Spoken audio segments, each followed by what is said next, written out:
Hello, my name is Oso, and today we're going to do a walkthrough of Super Mario RPG remade for the Switch. I loved this game as a kid, and I'm very excited to revisit it 25 years later. This guide will help you get through the puzzles, boss fights, and find hidden items. If you find this helpful, make sure to leave it a like and subscribe for more content like this one. We are working to get to 1,000 subscribers, and you can help make that happen. And with this out of the way, let's get on to the video. After a beautifully rendered cutscene, getting right to the point, we take control of Mario. The first enemies we encounter are patrolling the room, but are optional, so I'll be skipping them. These guards at the door are not, and we will take our first look at the battle system. Each face button has a corresponding function. Mario is the typical main protagonist with good all-around stats. However, special attacks require flower points, which we will cover later. But it is best to use Mario primarily as a fighter and use his attack. Once you select a target, Mario will move towards them. An exclamation point will appear during the attack animation. This is the battle system's advanced feature, the action command. By timing another tap of the A button, any attack will deal extra damage. This also works for specials and also defense, blocking incoming damage. After both enemies are defeated, we will move on to Bowser. This fight is a very clever tutorial. Not every battle is a straightforward slugfest. In this case, the only way to defeat Bowser is to ignore him and attack the chain chomp holding his chandelier. You can see the difference between successful action commands and not for both attack and defense. After several hits, the chandelier will drop and Bowser will attempt petty revenge. And that's it. I hope you enjoyed this classic. Oh yeah, wait a second. Another amazing cutscene and we are at the title screen. Mario is thrown from the castle and lands back in his house. Walk around with Mario and talk to Toad to progress the story. Mario will attempt to return back to Bowser's castle, and the giant sword will begin talking to you and tell you to shove off.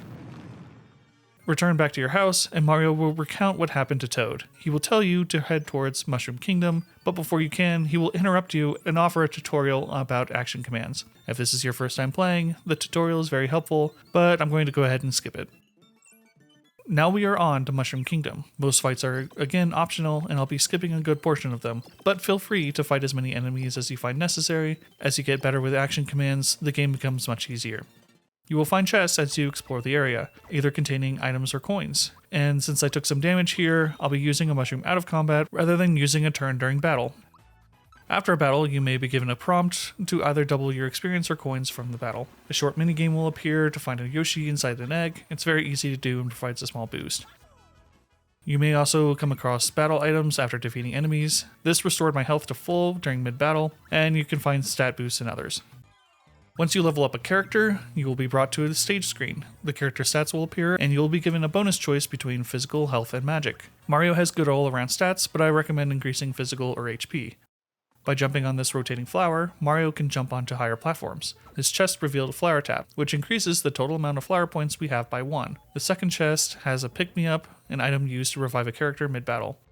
Now I'm going to demonstrate Mario's special move. These moves deal specialized damage to foes at the cost of flower points. Enemies will have weaknesses to different special moves. For instance, this paratrooper is weak to Mario's jump. The number of flower points that we have is shown at the bottom of the screen and is shared between the whole group.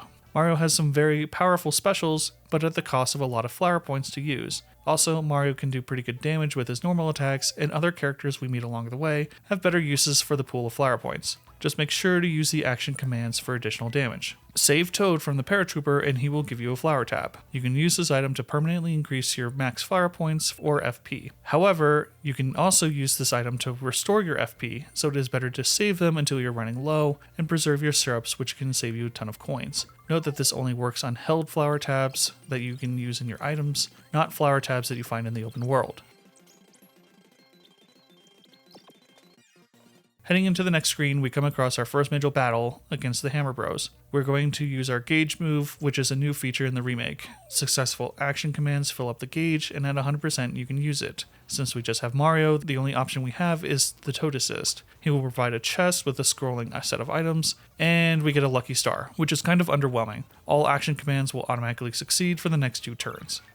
This fight can be a little tricky. Both Hammer Bros will take multiple hits to take down and can hit pretty hard. Focus down one of the Hammer Bros with either attack or jump if you have spare FP. Timing the defense action command will save you from a lot of damage, and use a mushroom if you get low on health. Defeating them will net you a flower jar, which increases max FP by 3. But like the flower tab, I recommend saving it until you're low on FP. The Hammer Bros also left a hammer, a weapon that Mario can now use. Go into the menu and equip the hammer, giving Mario a substantial boost in attack. We've made it to Mushroom Kingdom. Head inside the castle to progress the story. Be sure to check out the cellar afterwards for supplies and Peach's room for an NSFW joke and a mushroom. Outside, we are treated to yet another beautiful cutscene and meet Mallow, who's totally not a tadpole. Mallow is a spellcaster with high magic but low attack. I recommend using the level up bonuses on his magic first and then health. Be sure to check out the town before heading out. The inn will allow you to sleep, recovering all health and FP for only 3 coins. The shop has items and armor and accessories to boost your stats. The jump shoes, exclusive to Mario, allow him to use jump on anyone and give moderate stat increases, and the antidote tin provides resistance to poison damage. Down in the shop cellar, you'll be introduced to hidden treasures. These are hidden throughout the world and contain very useful items. He will also give you a signal ring that anyone can wear, which will allow you to know that there is a hidden treasure on the screen. This usually means mindlessly jumping around to find them, but I will show you where most are. Now it's time to hunt Croco. Chase him through Bandit's Way. Armed with a new hammer, Mario can do a lot more damage. However, this new weapon comes with a different action command timing. Luckily, the game will give you a prompt for the new attack so you can get used to it. Mallow also shines with his Thunderbolt special. It deals electrical damage to all enemies for only 2 FP, far more efficient than Mario's jump. As you chase Croco, he will show off some platforming puzzles to progress. Before you leave the area, jump on the spinning flower and jump to the right. There is a hidden treasure holding a Coca-Cola, one of the best items in the game. It restores all health and FP for all party members, so be sure to save it until you need it most. Continue chasing Croco. He will show off a more advanced jumping puzzle with a rotating platform. Simply wait for it to get under the chest to reveal a star. A star will give Mario invulnerability for a limited time and kill all enemies on the overworld that he touches. Best part, your party will gain the experience. Run around and touch as many dogs as possible for free XP. Once the star runs out, hop back onto the platform. There is another chest with a flower tab inside. It is best to have both Mario and Mallow to be level 3. This will give them access to Fireball and HP Rains respectively. Finally, we have cornered Croco. The chest inside holds a mushroom, restoring our health and FP. We need to sneak up to him 3 times. Use the terrain to your advantage and wait for him to turn his back to catch him. He will attack after you catch him for the 3rd time, so make sure you're healed up and have plenty of FP before that. Croco can be a legitimate threat if you're not prepared. You should be comfortable with the action commands by now for extra damage and guarding yourself. One thing to do, especially during boss fights, is Mallow's Thought Peek. Mallow can read the mind of his target and read their weaknesses. In this case, Croco is weak to fire, giving Mario a perfect opportunity to use his Fireball special. Spamming the A button will deal 100 damage to Croco and stun him for a turn the first time it's used. I recommend spending FP on Fireball, then Mallow's specials. Have Mallow defend and use items as necessary. His attacks are very poor and you want Mario to attack every turn. Once you've defeated Croco, Mallow will literally punch the coin out of him. And now it's time to return to Mushroom Kingdom, and we can use our new map to fast travel. Except Mushroom Kingdom is under siege by Shymore on Pogo Sticks. Mallow should be able to one-shot all Shymore with Thunderbolt plus Action Command, save the Toads to net some items, and now that we have HP Rain, we can use it in the overworld outside of combat by selecting Y and select the ability on the character that you want to use it on. This is much better than spending a turn during combat, and now you can head back to Mushroom Castle. Ignore the prompt of the hidden treasure, we cannot get to it right now. Head back to the cellar to pick up some more items, and head to the main throne room. Both Mario and Mallow should be level 4 or very close to it. Now it's time to face the first of the Smithy gang, Clay Morton. Clay Morton will ambush you with 4 Shymore. The scary thing about this encounter is not exactly the boss, but the number of enemies. We already know that Thunderbolt plus an action command will one-shot the Shymores, and Mallow's Thought Peek will reveal that boss is weak to electricity. Attack the boss directly with Mario, and Mallow's Thunderbolt should clear all the remaining enemies and stun the boss for a turn. Keep hitting the boss with Mario each turn while Mallow is on support. Attack or defend, and then heal when necessary. Hold out on using special until the boss calls down for additional Shymore, and then clear them up with a single Thunderbolt. If the Shymore stay on the field, the boss will leave until they are cleaned up.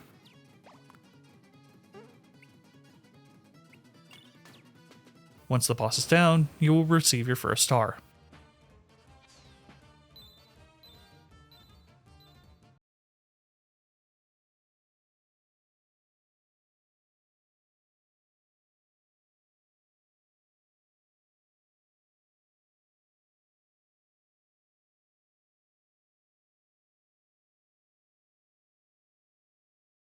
Let's find this hidden treasure we skipped earlier. First, head outside to return Mushroom Kingdom to daytime, head back inside, and the toads have returned to their normal routine. Jump on the one closest to the door and wait for him to get near it. Jump onto the platform above the door and jump onto the center of it. The hidden treasure contains a frog coin, which we can trade for goods soon. Head into the shop to pick up a cricket pie for Mallow's grandfather and leave for Kiro's sewers. This area is a maze designed to get you turned around. It also introduces debuffs to combat. Rat funks can bite, poisoning either Mario or Mallow. Poison characters take damage each turn, which adds up. Make sure to equip an antidote pin if you purchased one. Luckily, all debuffs will clear at the end of combat, so don't waste your items cleansing the poison unless absolutely necessary. The fastest way through the sewers from the initial warp pipe is down the pipe on the far left. Jump across the water to the pipe on the small platform on the far right, press the green switch to lower the water level, then return through the pipe you came through. Drop down to the bottom of the screen to access the new warp pipe that was underwater. Following this path will lead you straight to the boss. However, there's a lot of good experience and items that you can find around here. To the right of this is a mimic chest. It's a tough enemy but susceptible to Mario's jump. Defeating it will net you a flower jar and a true form pin. This accessory allows the wearer to ignore being transformed, which can come in handy against the upcoming boss. Up the pyramid is another warp pipe, leading you to a chest with a star in it. Just don't be like me and fall off the platform missing all the free XP. Once you are finished exploring, head down the pipe that was underwater. There is a chest with a mushroom in it to heal and a save point. Put the true form pin on Mario, then head to the next warp pipe and face the boss. This is Belome. Mallow's Thought Peak will reveal that he's weak to lightning, so blast away. He is always hungry and will eventually eat Mallow, making it a 1v1 for several turns. Belome will either put a character to sleep or transform them into a scarecrow, removing their ability to use attack for several turns. And that is why we put True Form Pin on Mario. Aside from that, he's pretty easy, and between Mario's hammer swings and Mallow's electrical shocks, Belome will go down quickly. Once Belome is defeated, he reveals that he's been holding back a tidal wave of water. Mario and Mallow attempt to stop it, but are swept away into the Midas River. We now enter a two-part minigame course. First, we travel down the falls and collect coins and even flower tabs inside the caves. The second is a river barrel game where you collect more coins by jumping. These coins do not add to your inventory, but are totaled at the end, and you are rewarded with a frog coin for collecting 60 and 80 coins respectively. Regardless of how many coins you collect, Toad will reward you with a Koopa shell, which replaces Mario's hammer. We finally made it to Tadpole Pond, and we can meet the Frog Sage. He will drop some bombshell news that Mallow is totally not a tadpole, and suggests we head towards Rosetown. Make sure to talk to him again before you leave to trade the cricket pie for Mallow's first weapon, the Froggy Stick. To the right of Tadpole Pond, you will find Toadofsky, a musician that is having a bout of writer's block. You can help him with a new melody using the tadpoles in the pond. Here is the melody he is looking for. And for those of you who are musically adept, it's G, A, D, C, D, C, D. Toadofsky will be ecstatic with a new melody and will give you an alto card. This unlocks juices at the Frog Coin Emporium, located at the far left of Tadpole Pond. Check it out if those frog coins are burning a hole in your pocket, and get ready to head towards Rosetown. Roseway is pretty short, but it's easy to miss several items. The first area is a small lake where you can use platforms to traverse. By staying on them after a ride, the platform will take you to another island where you can pick up a flower tab. Roseway also debuts some new enemies, such as Arachne and Starslap. Their attacks vary in speed to throw you off on the block action command. Mario and Mallow's new weapons also have new timings as well. Take the path up north and you will find two Shy Guys riding swinging platforms. Catch a ride on the second one and reach a chest with a frog coin in it. Head back the way you came and stay on the nearest platform to take the path to the upper right. This is our first time encountering crooks. These sneaky enemies are fast and deal a good chunk of damage, then will likely flee, robbing you of XP and potential items that they are carrying. Attack them first before they have a chance to flee. The path will return us back to the lake, but with a new set of platforms. Ride these to collect coins before heading down the path to the south. This area has a bunch of Shy Guys and chests containing coins. Head further south to find Bowser and his minions. They form ranks and march towards Rosetown, but you don't need to worry about them now. We've made it to Rosetown, and it's under siege. Arrows are raining down from the sky and stunning the Toad populace. Quickly head into the inn for some shelter. You will find a child playing with his action figures. Mario proceeds to hit the child, and then the child retaliates by knocking out Mario. After another gorgeous cutscene, we're introduced to Geno. He is a spirit from the Star Realm who inhabits a doll in order to save the star pieces himself. Once Mario wakes up, we can explore the town a little bit. The shop has new armor and accessories for purchase. There is a hidden treasure in the back corner behind the shopkeepers holding a frog coin. Exit the shop and jump up the boxes stacked beside it and drop down the chimney. Mario will land on the bookcase next to the chest holding a flower. There is also a toad pacing next to a house on top of a hill. Jump on him to reach the house. Once inside, steal his 2 flowers, and a hidden treasure found upstairs. Jump on the green switch to let the toad inside. When they ask what happened, tell the truth, and he will tell you about a path to a secret reward in the upcoming forest maze. We're ready to head in and find out who's been firing arrows at the townsfolk. Immediately at the entrance, there's a hidden treasure holding a Coca-Cola. There's a host of new enemies in the forest, many of which have debuffs. Buzzers will poison, Amanita will turn everyone into mushrooms, effectively stunning them, and Wiggler can use Sandstorm, causing fear. I recommend equipping True Form to Mario and Antidote to Mallow throughout the forest. All enemies, except for the Buzzer, are susceptible to Mario's Fireball special, so if you're having trouble with an enemy, hit them with some fire or electricity if it's a Buzzer. There are mushrooms on the ground that you can pick up, but some of them are Amanita in disguise. Once you clear the first underground section, there is a hidden treasure outside the exit holding a frog coin. The next section has several tree stumps. You'll want to enter the stumps closest to the right and second to the left. The one that closest to the right has a hidden treasure holding a flower. The middle left has a hidden treasure up here towards the top. It is empty, but I do find it amusing.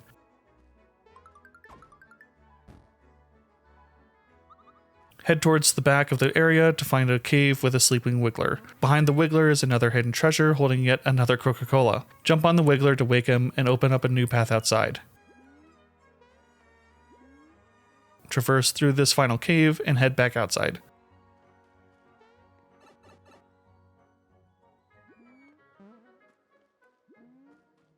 We've made it to the crossroads and finally caught up with Gino. But first, we should go to the secret location the Toad in Rosetown was talking about. Given that Mario starts in the down location, head left, then down again, and then left. Done correctly, you'll be treated to a cave with several chests containing mushrooms, a flower, and a frog coin.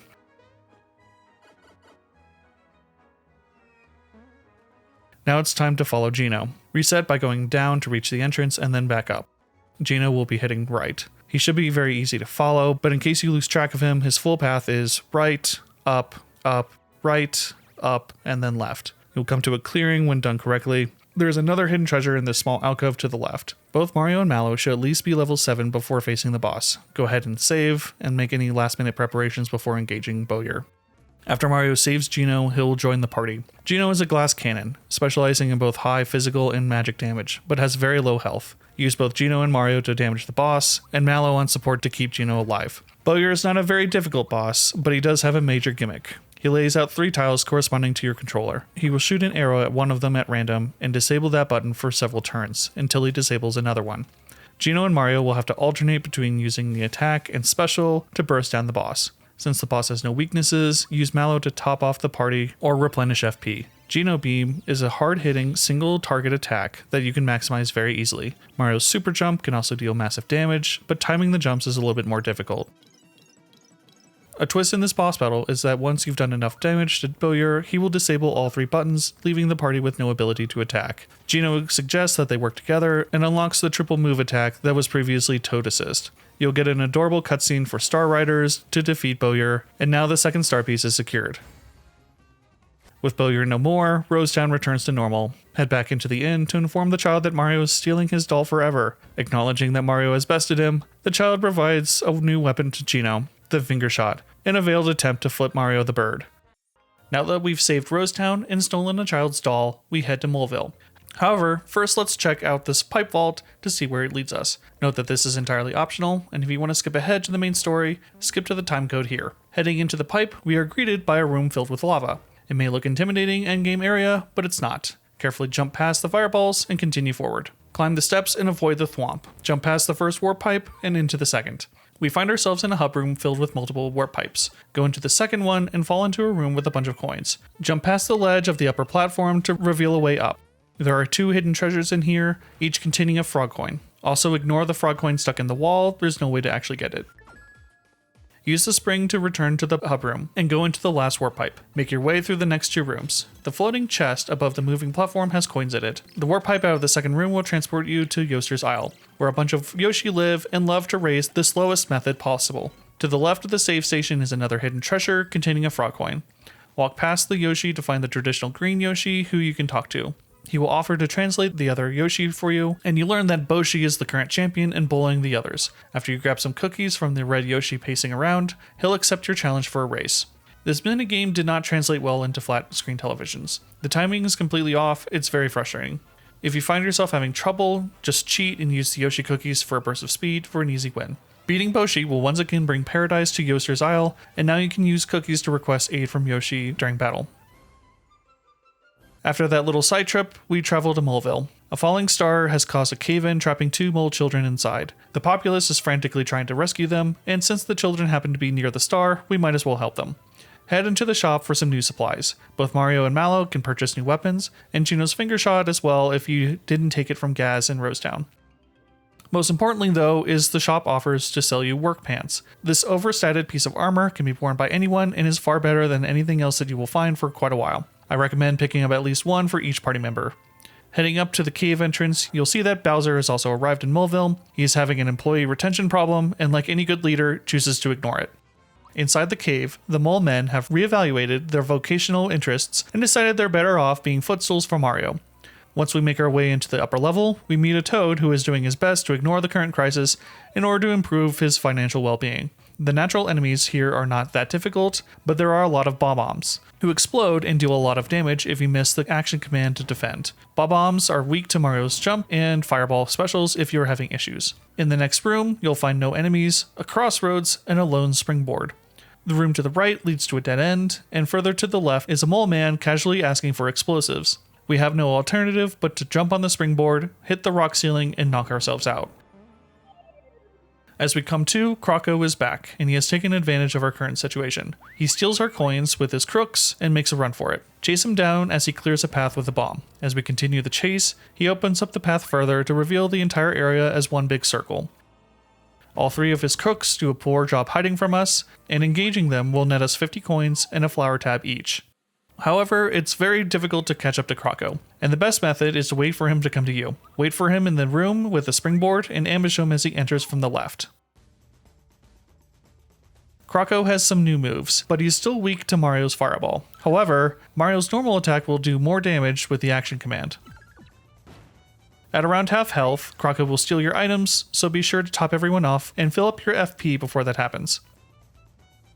You can use your Star Rider's triple attack for massive damage if Croco is giving you trouble. Once he is defeated, he will return your items as well as a micro bomb.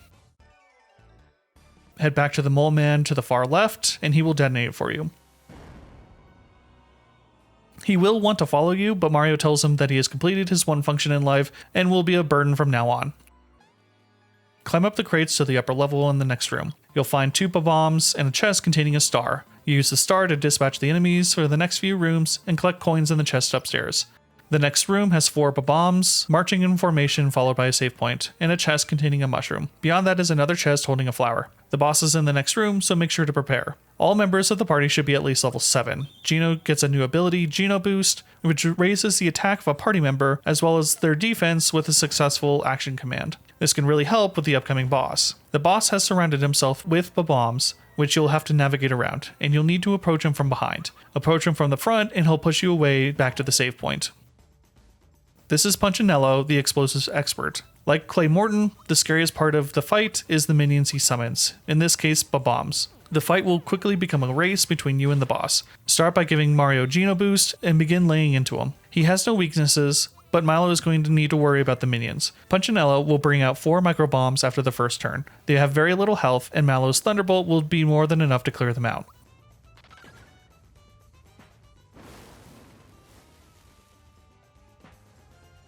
After you deal enough damage, Punchinello will take it up a notch and summon normal bombs. These will likely survive a Thunderbolt from Mallow, so you should focus on the boss from now on.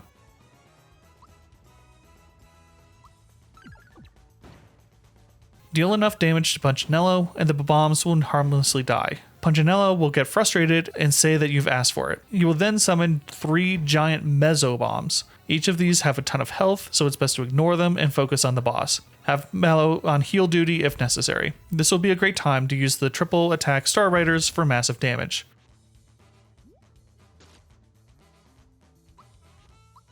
Once he's defeated, Punchinello will mull, wasting his ultimate weapon against you. The party taunts him into it, and it ends up falling on top of him. The ultimate weapon goes off and does nothing to you. The 3rd star piece is ours, and we find the 2 missing children in the next room.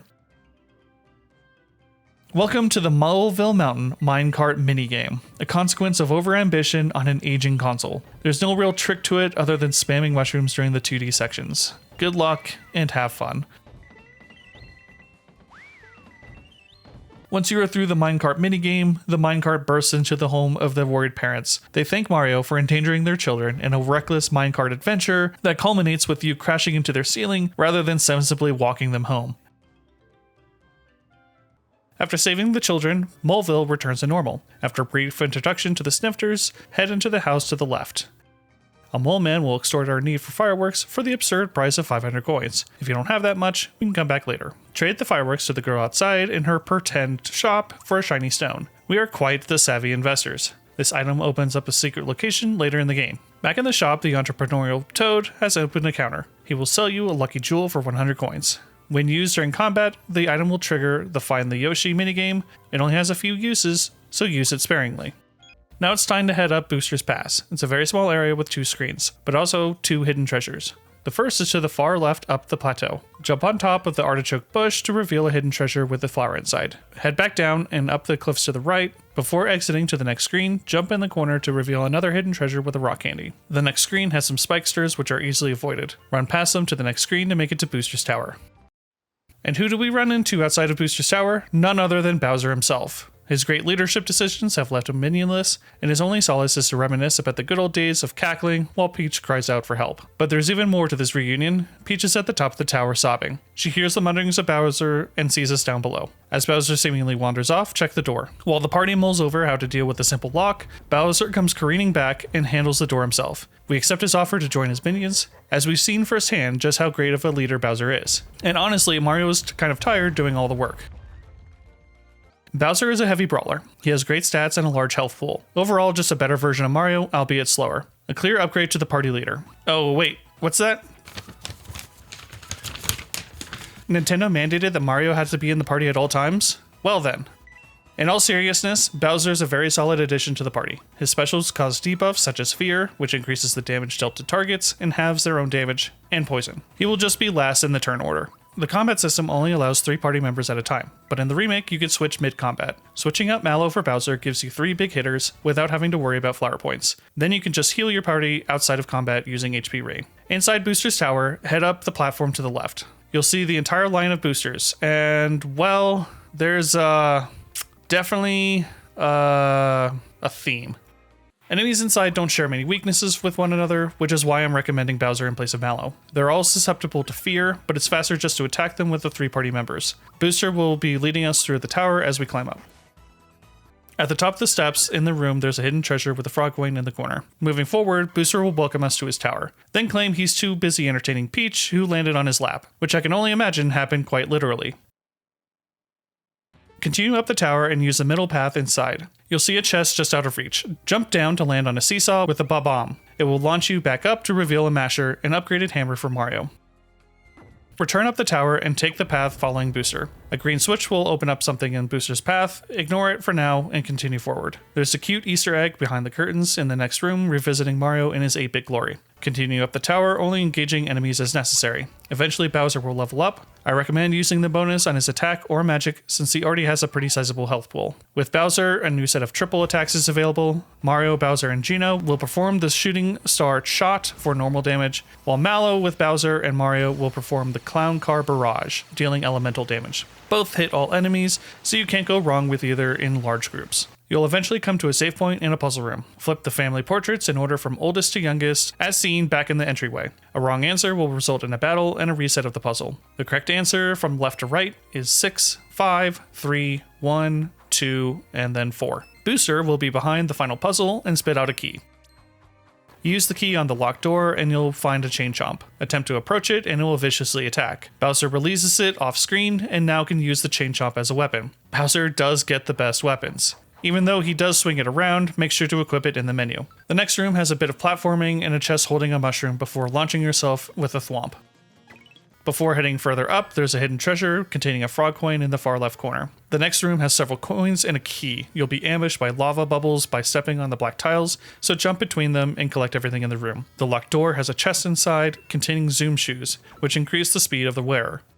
Booster has now added Chain Chomps to his list of minions. They can be intimidating, but Bowser can usually clean them up with one attack.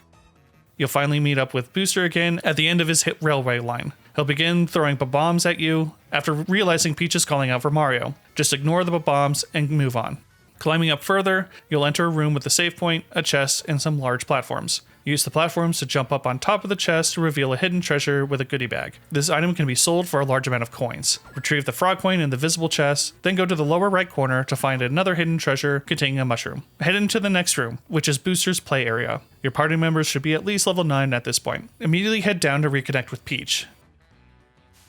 You'll hear a Booster coming back, and you'll have no choice but to hide in the curtains. Booster rehearses the upcoming wedding, but realizes Mario may come to stop it, and wants to rehearse that as well. Unfortunately, they cannot find the Mario doll on the upper shelf. Booster will send his snifters to go find it in the curtains you are hiding in. You'll want to avoid getting caught to avoid the optional battle with Booster. If successful, Mario will retrieve the doll he's been looking for, and he will reward you with Booster's Charm, an accessory which boosts the wearer's stats at the cost of speed. This is a huge benefit for Bowser. If you do get caught, you'll have to fight Booster and his minions, so use Bowser and Mallow. Bowser can inflict fear on everyone, while Mallow clears through the snifters to get to Booster. Booster throws bombs like Croco. He may also use his train for massive damage. Booster is weak to Mario's jump, and you can chump him with a long string of them. Once Booster is dealt with, a bit of metagaming occurs with Booster's password, and we can head outside, only to be ambushed by the Smithy Gang, Knife Guy, and Great Guy. If you are comfortable with action commands, I recommend Bowser and Geno. If not, swap out Geno for Mallow. Knife Guy has high attack and defense, but low magic, while Great Guy is the opposite. I recommend focusing down Great Guy first because of all the status effects and AoE damage he can inflict. Use normal attacks on Great Guy to chunk him down, and use Mallow as support if necessary. Great Guy is susceptible to lightning attacks, but Knife Guy is resistant. If Mallow is level 10, use Shocker against Great Guy. Knife Guy may jump on top of Great Guy for a combined force. Just keep focusing down Great Guy to minimize the damage. Once Great Guy is down, use specials on Knife Guy. He's susceptible to Mario's Fireball, but gets junked hard by Super Jump. Geno Beam also deals a lot of damage to him. Once they are defeated, the team YOLOs off the balcony to pursue Booster. Welcome to Booster's Hill. Booster has somehow tied Peach to a chair tied to his back. Attempt to reach Peach by jumping on incoming barrels and snifters. Peach will reward you with a flower if you reach her. The beginning is not too bad, but towards the end it will get very chaotic. The flowers will be tallied up at the end, and you'll have made it to Marrymore. Head into the shop for a resupply. There are new weapons, but Mario and Bowser are set for now. Upgrade Geno and Mallow as you see fit. There's also new armor, but the work pants are so good that they continue to be the best choice. Rest in the special suite if you choose, and have coins burning a hole in your pocket. You'll be given a flower for doing so, and be provided your own personal bellhop. He sells pick-me-ups and Coca-Colas, which is handy. Tell him you enjoyed your stay in the morning and receive a max mushroom. There's also a hidden treasure containing a frog coin in the basic room on top of the bookshelf. Head to the cathedral to find the toads being kicked out for Booster's wedding ceremony. They have locked the door, so we need to find a back entrance. To the right of the cathedral is a hidden door leading into the kitchen. Chef Tort and his apprentice are working on a special cake for Booster, which already looks enormous. Head out of the kitchen, you'll be caught by a snifter. Jump to confirm his suspicions that you are Mario, and then help him bust down the door. The timing is a little awkward. I recommend waiting for him to land after his jump to try to time the run with him. Once the door is busted, you'll find a save point. Now do the same thing with Bowser to burst open the door, which seems to be a little bit more forgiving. In the ensuing chaos, Peach will have dropped all of her accessories, and the snifters retrieve them for you. Talk to each of them for each item, except for her crown. You'll need to find it before the candles are lit. Find the crown and something good will happen. If not, something very silly will. If you've given up, the crown has magically appeared on top of Booster. Jump on top of him to retrieve it, and hand it back to Peach. Get it done before the candles are lit, and this is what happens. Wait for them all to light, and I'll let you find out for yourself.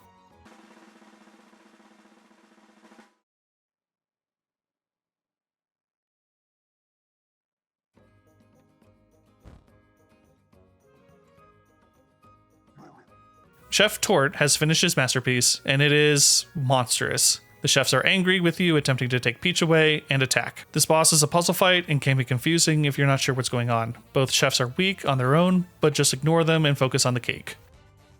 After enough damage is dealt, the cake will begin to move, and the chefs hightail it out. The cake will light all 5 candles and begin to attack. You'll need to extinguish all 5 by attacking it. However, each time it attacks, it will relight 1 candle. The cake has a lot of high damage AoE attacks, so it's probably best to use Mallow and Bowser here. Also, any attack will blow out a candle regardless of damage. Once all 5 candles are out, hit it again and hopefully take out the top and move into phase 3. Without the candle gimmick, we can finally use specials on it. The cake is susceptible to jump, so if you're confident with super jump, now is the time to use it. Otherwise, burn down the remaining cake tier with attacks. Once the cake is defeated, Booster Snifters will attempt to stop you from destroying it. Booster will jump in, and they determine that the best course of action is to eat the remaining cake. Mario and company take the win, and the boss is defeated. Peach will join the party, but you must take her back to Mushroom Kingdom. Walk out of the town to fast travel there.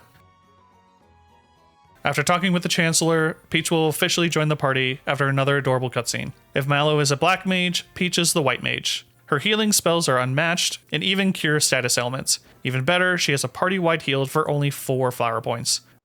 Return to Tadpole Pond and speak to the Frog Sage. He will tell you to head towards Star Hill. Star Hill is an interesting area. To progress, you need to interact with all star-shaped plants in the area. You will also find several fun Easter eggs reading people's wishes.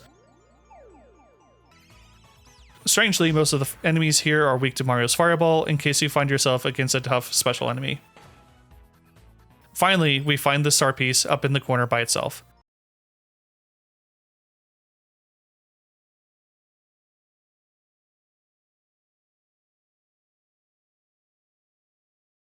Now that we've claimed our 4th star piece, we can head to Seaside Town. However, immediately we can tell something is not right. The townsfolk are acting strange and sort of creepy. Check out the house at the top of the hill. The village elder tells us that the next star piece is in the bottom of the ocean, guarded by Jonathan Jones. Upstairs is a former tadpole. He has one-of-a-kind items that you can trade for frog coins. Leave the town to find a new location we can visit, the sea. Inside, we'll find a friendly shaman who has a proper shop. He will offer both weapons and armor, including the best themed weapon in the game, the Hurley Glove, which allows Bowser to literally toss Mario at his targets. Bowser's dream come true. He also has a variety of sailor's armor, which has finally caught up with work pants that we purchased way back in Moleville. Purchase what you need and head down the pathway away from the shaman. Equip Mallow with the zoom shoes that we found in Booster's Tower to increase his speed. Nearly every enemy is weak to lightning, turning Mallow from a cuddly little fluff ball into an instrument of death. The other team member is inconsequential. Mallow will effectively clear every encounter himself. We should also talk about Peach. Like Mallow, her physical damage is quite low, but her magic is very high. She also has a very low health to start, and she can already full heal the party members naturally. I recommend focusing on raising her health, then her magic as she levels up. Drop off the ledge to find a chest containing a star. Use it to clear out the Zeo stars all around the area. In the following room, take a right to find 3 chests containing a mushroom, a frog coin, and a flower. Jumping over the stacked crates leads us back to the shaman, so double back to proceed.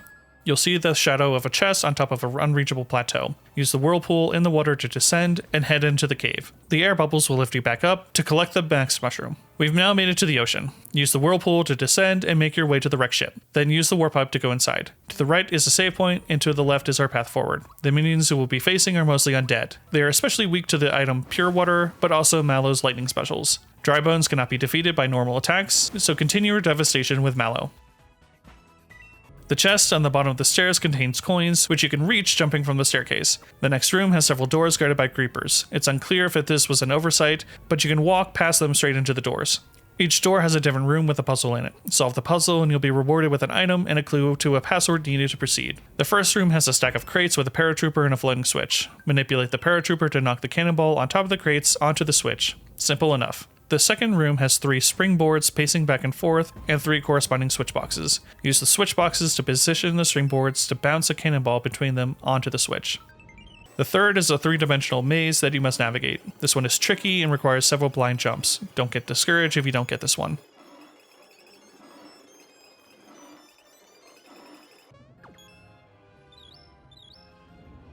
The next room you'll find a chest guarded by dry bones. Inside is 100 coins. There's also a shaman with a shop for you to resupply. Now we're in the lower level of the previous room. The 4th puzzle room has a moving coin that leaves behind some for you to collect. Just don't touch the coin that's moving. Collect all the coins to reclaim your prize in the next clue.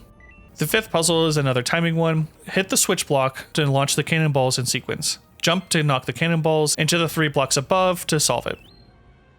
The 6th and final puzzle is our path ahead. Inside are 2 switches and a save point. Jump on the barrels to the right of the switches to reveal a loose one. Continue jumping on it until it presses down on a switch, then jump on the second switch. You'll be rewarded with a mushroom to heal and a final clue. The next room contains 6 switch boxes and a speaker tube. Each box has a series of letters to select from. You must use the boxes to correctly spell out the password each of the clues was alluding to. I'll give you an opportunity to figure out the password yourself. Are you ready? It's pearls. Once you've spelled it out using the 6 boxes, speak it into the speaker tube. A tentacle will prompt you to come forward. This is King Calamari, or rather his tentacles. Strangely, they are not weak to Mallow's Thunderbolt, but instead to Mario's Fireball. I guess he doesn't like being cooked. You will face off against a gauntlet of tentacles in order to reach the boss. Use Geno Boost on Mario and begin laying into them. Even though they are not weak to lightning, Thunderbolt does do a decent chunk of damage. After defeating the first wave of tentacles, the party moves forward to confront another wave. The tentacle attacks are very easy to block, and the tentacles themselves don't have a lot of health. Annoyingly though, they do have an unblockable attack where they grab a character and launch them into the air. It deals no damage, but inflicts the fear status on that character. After the second wave, you'll come face to face with King Calamari. He is weak to fire, so now would be the time to use Mario's Super Fireball special. Ignore the tentacles and focus on the boss. He doesn't have much health and will likely go down after Mario's second Super Fireball.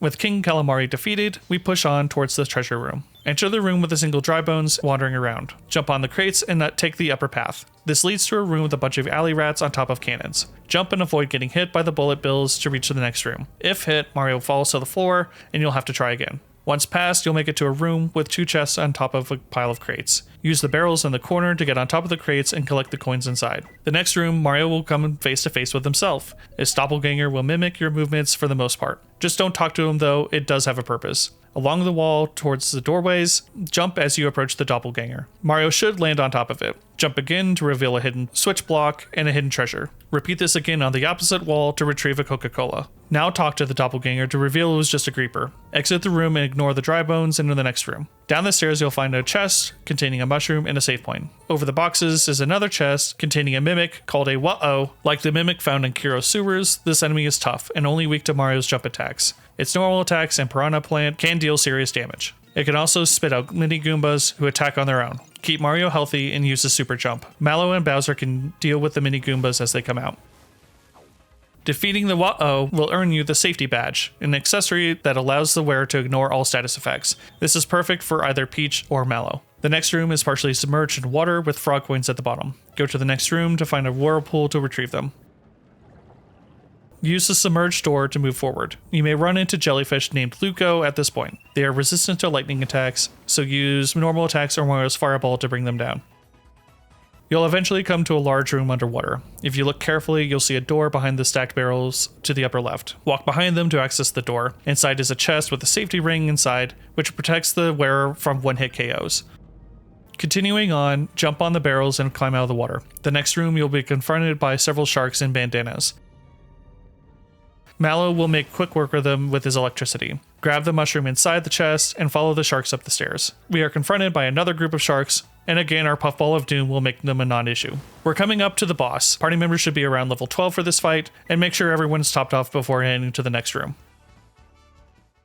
This is Jonathan Jones. He has no weaknesses, but is susceptible to fear and poison. He starts off the fight with 4 bandana blues, who are stronger than the reds we previously defeated. I recommend using Bowser and Mallow for this fight. Both have AoEs that take down the crew, while Mario focuses on the boss. The 4 bandana blues get to attack first, either a standard attack or a skewer that uses a slightly different action command timing. They are weak to Mallow's Thunderbolt, but are not going to be one-shot unless you are overleveled. Bowser can use Terrorize or Poison Guest to make them negligible. After he takes enough damage, Johnny will get tough, boosting his attack and defense by 50% and removing all status effects. Once you've defeated all bandana blues, Johnny will offer to duel Mario 1v1. The rest of your party will be on the sidelines during the fight, but you'll still get passive buffs from the active party members. Jonathan Jones gets a new Fire Saber attack. It's a beam of light that will wind up and then spin to hit the target. There's also a Diamond Saw, which goes off the screen past its target before dealing damage. How easy this fight is will depend on how good you are with Mario's Super Jump. Just remember to stay calm, use items when necessary, and hit your action command timings.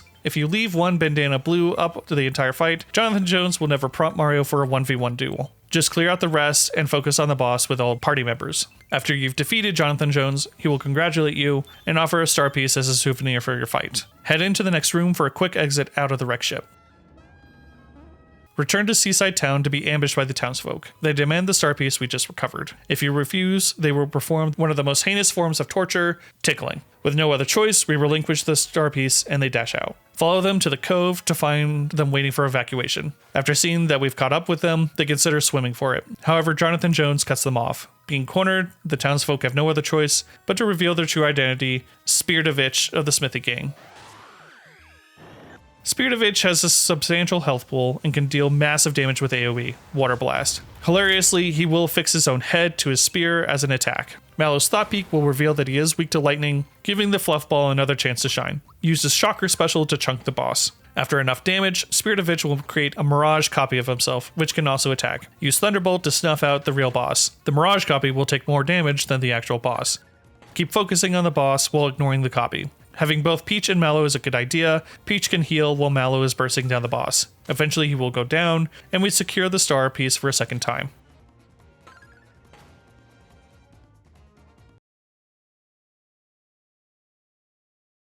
Now that we've reclaimed our 5th star piece, it's time to release the townsfolk, open the locked door, and find the actual residents. They thank us for releasing them and return to their normal routines. We can now hit the shops and restock on any items or weapons and armor you may have missed earlier. Speak to the town elder, and he rewards you for subjecting yourself to being tickled with a flower jar. Then he'll tell you where the next star piece is rumored, towards Land's End. Leave town and head to the new zone. Immediately you'll see a save point and a cannon. Use the cannon to launch yourself up to the moving platform. Fire the cannon as it moves towards the ridge to guarantee landing on the platform. As the platform reaches the apex of its height, jump to reveal a hidden treasure containing a red essence. Then move on to the next screen.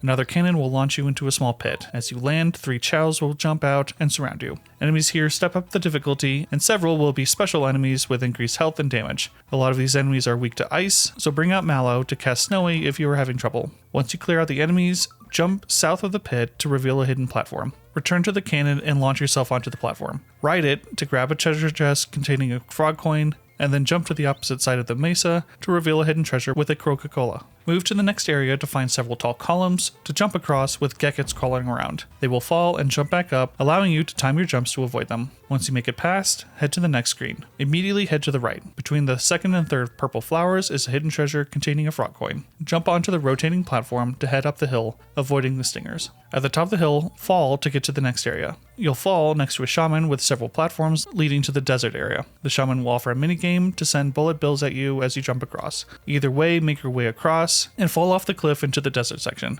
Note that we are skipping the optional path in the cave below. It leads back to Kiro sewers for additional pickups.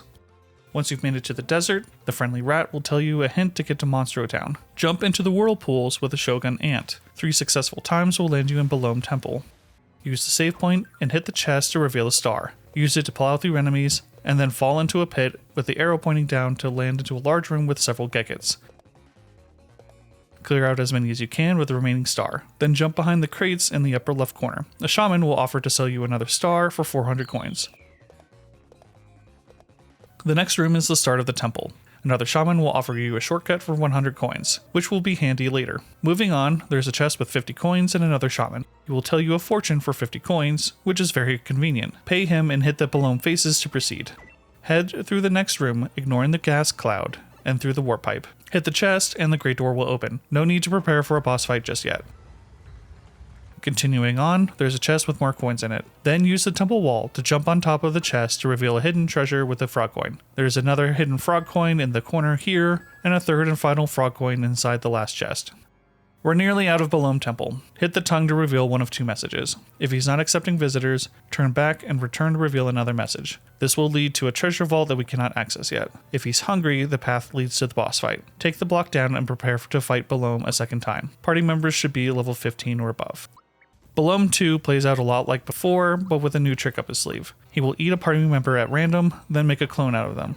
The clone will have the same traits as your party member. Unfortunately, Belome is no longer weak to lightning attacks, so I recommend having Peach in either Geno or Bowser. Belome will put party members to sleep as he builds his army of clones, and Peach with a safety badge will keep the party awake. Belome is susceptible to poison cast if you want to inflict a status effect. Otherwise, ignore any clones that Belome may create and focus damage on him. He doesn't have that much health and should go down relatively quickly. His clones automatically die once Belome is gone.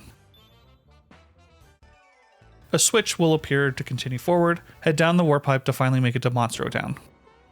This is a town of reformed monsters. Head into the first door to speak to Monster Mama. who tells you that she has a star piece upstairs. Head upstairs to find out that she's referring to a star slab. You can talk with a mimic to find out how many hidden treasures are left. Talk with Monster Mama again, and a squadron of paratroopers will fly in and offer a way up to Bean Valley. Head to the next door, noting a key up above. The Chow will reveal your record for super jump. He will reward you for getting over 30 and 100 jumps in a row respectively. Talk to the Thwomp a total of 7 times. Then head back outside to find that the key has dropped from the cliff. Pick it up, we'll be using it soon. The third, black door, holds the secret boss. You need the shiny stone that we got from Mulville to open it. Check out the beginning of part 4 of my guide if you need a refresher. We're very underleveled to face off against this boss, so we'll be skipping it for now. Next door is a shop run by one of Bowser's former minions. After a short reunion, the Goomba will offer a weapon and an armor exclusive to Bowser. The final room has a bed, take a nap, and Mario will be visited by 3 ghosts. They will each hide a flag in the world for you to find. Find all 3 and return them for a prize. They are 1. Behind the welcome sign in Rosetown, 2. Between the O and A in Goal in Yoster's Isle, and 3. Underneath at Mario's bed in his pad all the way back at the beginning of the game. The door to the far right is the exit. There's a small room with a flower bush. In the corner is a hidden treasure with a frog coin inside. We'll be skipping Jinx, who's in the door upstairs with another one of Bowser's minions. He has an optional boss fight that gets progressively harder up to 3 times. The only reward is after the 3rd battle, and we're underleveled for that right now. Head back the way we came into Balom's temple. Backtrack all the way past the shaman with Balom's face. Grab another note until he's not accepting visitors again. Ride the platform down to enter the treasure vault. Offer the key to the golden statue of Balom. It will eat it and then fly off. Now you can collect the treasure inside. Backtrack up to the shortcut we opened way before. Use the springboard to return to the desert. Head to the upper right and meet with the Paratroopa squadron. They will provide a path up. Get up in less than 12 seconds and receive a Troopa medal, an accessory that increases damage by 50% and additional speed. Welcome to Bean Valley. Head into the warp pipe to the right to progress. Jump in the corner between the 2 pipes to reveal a hidden treasure with a frog coin. Down the next warp pipe, head into the next one south for a chest with a flower inside. Double back and head north. The next area has 5 warp pipes. These are optional areas that we are going to skip, but you can explore as you wish. Use the save point up north and then proceed forward. You'll see a shy guy watering a baby piranha plant. Engage them into a fight. This is a mini boss called Smilax. As you defeat its heads, the shy guy will return and water it to grow new heads. Use Peach and Mallow for this mini boss. It is weak to ice, but you can also just attack it to preserve flower points for the later fight. Once the 3-headed Smilax are defeated, Mega Smilax will appear. Mega Smilax will attempt to transform your entire party, but Peach with Safety Badge will trivialize this. Use Mallow's Snowy to clear out the 2 attached Smilax and begin wailing on the boss. There isn't much else to say about this mini boss, just attack and heal with Peach. Once Smilax is defeated, the shy guy runs away and leaves a note behind. Interact with the note to pick up a seed. Take the warp pipe that Smilax was just in to come to a small area with a brick block. Hit the brick block to reveal a vine stalk, then jump into the block again to climb up to the new area. Beanstalk is kind of frustrating. It requires very non-intuitive climbing and platforming. Use Mario's shadow to gauge where your position is as you climb. There's only 2 types of enemies here: birdies that are standard mobs who are weak to ice, and big Troopas who hit like a bus. Luckily, big Troopas take 2 turns to attack and are weak to Mario's jump. You'll come to a crossroads between a green and yellow vine stalk. Take the yellow one and head up. Fully climb the red stalk and reach a frog coin with a moving platform. Then jump to the middle yellow platform. It is possible to jump to the green stalk from here, but we'll make it easier for everyone and jump to reveal a hidden platform. Use the platform to make it to the green stalk and climb up. You'll reach a cloud with 2 chests containing a frog coin and a defense scarf, increasing both physical and magical defense. Drop down and open 2 more chests, each containing a flower. We would have missed these if we had gone up the green vine stalk. Drop down more and land in front of 2 cloudmen. Ignore them for now and use the springboard to head up. Take the left springboard and we've finally made it to Nimbus Land. Nimbus Land is a little cloud city, and the townsfolk look suspiciously like Mallow. Probably just a coincidence, though. We are introduced to the interim football head, Valentina, and her fiance, Tom Brady. Prince Toucan. No. Dodo. Head into the shop to resupply and purchase new weapons and armor for everyone. Remember to sell your old items and the goodie bag if you're running low on coins. Jump onto the boxes behind the counter to reveal a hidden frog coin. Head into the shop in the upper left corner. A sculptor dissatisfied with his life's choices or is yearning for a sense of adventure has incidentally personified our friend Mallow's appearance. We accept our good fortune and agree to his outrageous plan of being dressed as a statue. Inside, we witness firsthand just how much interim football head Valentina loves to look at herself. And while at first it is alarming to see how much gold is being wasted on statues, based on the sculptor's fondness for spray paint and the sound the statues make when knocked by Prince Toucan, these are obviously lead. Clearly, the sculptor is playing the long con on this one, surrounding Valentina with leaden images of herself to slowly poison her. I'm onto you, Garrow. After we are placed on a pedestal, Prince Toucan is tasked with checking the metal consistency of each statue. Perhaps Valentina is suspicious of Garrow as well. You'll need to jump to avoid being pecked. Use the musical number as a cue of when to jump. If you get hit, you'll have to repeat the sequence. Get hit 3 times, and you'll enter a battle with him. Successfully dodge, and you'll be rewarded with a feather, which drastically increases the speed of the wearer. 2 birdies will also check our metallic consistency before we've had enough and reveal ourselves to be Mario. Fearing that they've damaged Valentina's statue, they leave. We can freely roam around the palace. The enemies in here aren't too bad, but there will be a lot of them. Just watch out for the Orpisons. They are supports who can heal their allies. They are generally weak, but can also be difficult as a special enemy. Use Mario's jump to deal with them. Bowser and Geno can handle most enemies without issue. In the next room, you'll see 3 doors, with the middle one being guarded. Take the furthest right door to eventually come to a chest with a flower. Double back and return to the 3 doors. There's a chest on the top left corner with another flower. Take the left door and head down the staircase. There are 2 hidden treasures containing frog coins. There's a break in the floor paneling to the south. Take the hidden path for the first treasure. The second one is just outside the door. The next room has all of the staff hiding out for an extended lunch break. Talk to them for both a key and a flower jar. Back to the room with 3 doors, head across the hall. This room has a ton of enemies. Clear them out and open the chest for another flower. You'll have to take the long path back to the entrance hall and make your way back to the room with the 3 doors. Engage the big Troopa guarding the center door. The battle has 3 big Troopas, but having both Bowser and Geno, you should be able to clear them before they have a chance to retaliate. Inside, we come across the flying shy guy from earlier watering an egg. Bizzo flees, and we talk to the egg to engage. This is Birdo, and we need to break her out of her shell. Use regular attacks on the egg until it cracks open. Birdo has no weaknesses, and her egg attacks can hit pretty hard. If you parry them though, they'll land on the ground. Attack the eggs, and they'll explode, dealing 80 damage to Birdo. However, Bowser, Geno, and Mario are likely to deal more damage, hitting Birdo directly. After enough damage, Birdo escapes back into her shell, and the fight is over. Collect the second key, and move on. There's a pinwheel trying its best to blow you off the ledge, defeated to move past. Jump onto the chest we opened earlier to reveal a hidden frog coin up above. Read the note on the door in the next room to find out that King Nimbus is sleeping. Mallow, now believing in our own hoax, wants to greet the king, but we decide to follow Bizzo instead.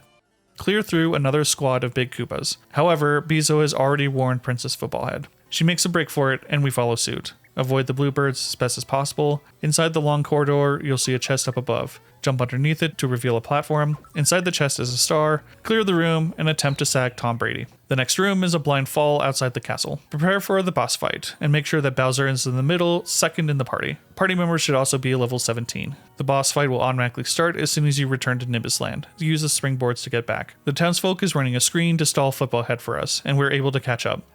This is Valentina. At some point during the chase, Tom Brady must have done something to her head. It's almost deflated. She will immediately summon Tom, who will take the middle party member for a 1v1 duel. Bowser easily stands the best chance for this fight, just spam attacks, and Dodo will go down quickly.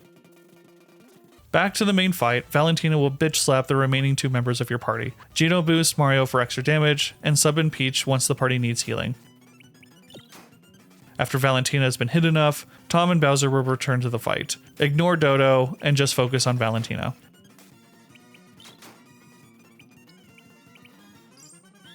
After enough damage is dealt, Tom will carry Valentina out before the refs could even figure out how deflated her head actually was.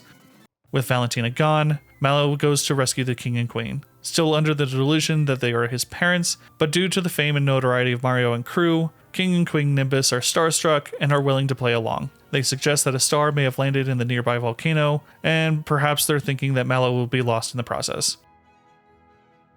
And yes, we are continuing on. Thank you for all those who have made it this far. Be sure to like, subscribe, and comment. It really does help the channel.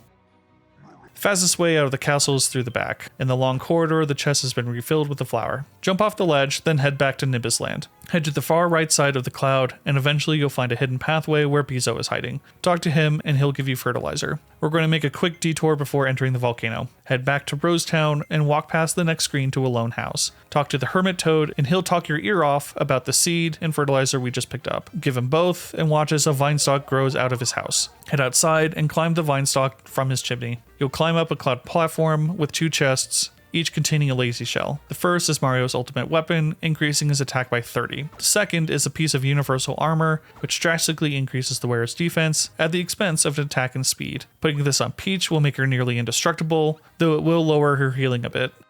Head back to Nimbus Land and talk with the guards to gain access to the hot springs. A quick soak will heal everyone to full, then hop off the ledge into the volcano. Everything inside the volcano is weak to ice. Put both Mallow and Peach on the team and give Mallow the feather for a speed boost. Time for a puffball to shine once again. While Snowy uses up a lot of flower points, we should have several flower tabs stocked up for resupply. From the entrance, jump across the rock platforms to find 2 chests containing flowers. Double back and head up to progress. Jump past the enemies into the next area. There are 2 chests containing a flower and 100 coins respectively. The next room has a single chest containing a star. Quickly clear out the enemies in your way for some easy experience. In the next area, you'll see a frog coin floating above a lava pit. Move to the edge of the rock cropping, and then jump into the lava to collect the coin. Mario will leap to safety, taking no damage. The next area has you jump between lava bubbles and has a frog coin up above. Simply walk into the next room, double back, then jump into the lava. Mario will leap onto the platform for you to collect the coin. The next room has more frog coins for you to collect. Continue forward, and eventually you'll come to a save point with 2 chests, containing a flower and a frog coin. There is a strumpet in the next room blocking your path forward. Like everything else, it's weak to Mallow Snowy and should go down in 2 hits. Moving forward, face off against a storm pillar that is raining down earth spikes. It is no match against Mallow Snowy. Then clear out yet another strumpet and head into the next area. Here we will meet up with Cinder Toad, collect the 100 coins that's in the chest, and follow him into his shop. Restock on anything you may need, especially syrups. You can even spend 30 coins to rest on his bed of crates. He also has new fire armor for anyone that may need it. We're coming up to a boss right now. Mallow and Peach will be key to this fight, and after some notorious platforming, we've made it to the Czar Dragon. Like everything else in here, he's weak to Mallow Snowy. Otherwise, just use Mario's attack and Peach to keep everyone topped off. The boss may summon fire orbs named Helio, which again are weak to Snowy.